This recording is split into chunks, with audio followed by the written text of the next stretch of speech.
Salut la team, content de vous retrouver. Alors aujourd'hui on va parler de ces fameuses courses qualificatives. Je vais vous donner mon avis. L'émission, la cinquième, allez, top générique.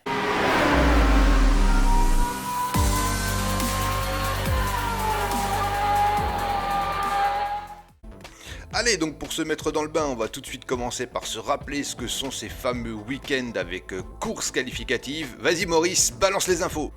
Alors le descriptif de ce week-end, c'est le vendredi, le matin, on a donc les essais libres, l'après-midi les qualifications normales, je dirais Q1, Q2, Q3, à l'issue un espèce de petit parc fermé allégé puisqu'on pourra quand même faire des réglages, le samedi matin les essais libres, l'après-midi la course de qualification, après ces régimes de parc fermé normal, strict donc, et dimanche on a jour de course. Allez, juste un petit détail, faut pas oublier que les qualifications du vendredi vont donner les places pour le départ de la course qualificative du samedi, pas du dimanche, et la course qualificative du samedi va donner les places pour la course définitive du dimanche. Là-dessus, on rajoute un peu des problèmes, des changements sur la réglementation des pneus, et on commence à avoir quelque chose qui commence à se complexifier, mais je suis persuadé que ça va s'éclaircir.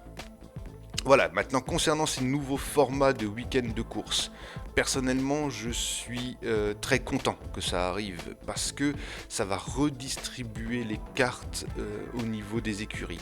Pourquoi ?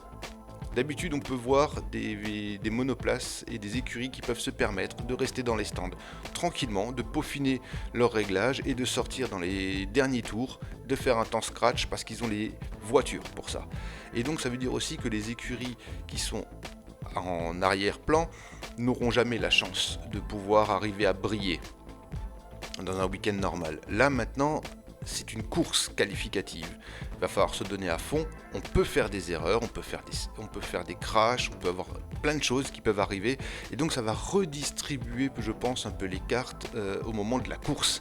Et ça peut être très intéressant. Ça veut dire aussi qu'un véhicule, une voiture, une monoplace ou une écurie qui est en haut peut se retrouver en milieu de peloton et inversement.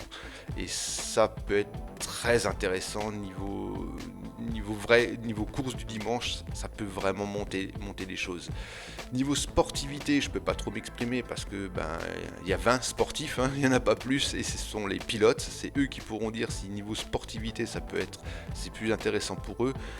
Mais je pense que faire deux courses au lieu d'en faire une, pour quelqu'un qui aime piloter, je vois pas où ça posera le problème.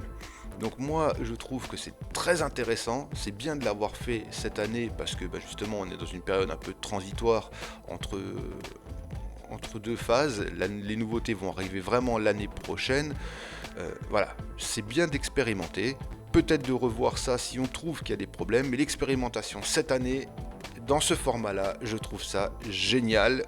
Je pense et j'espère en tout cas que ça va porter ses fruits, qu'on va pouvoir vraiment voir du spectacle. Voilà, ça c'est mon avis. Donc pour moi, oui, un grand oui.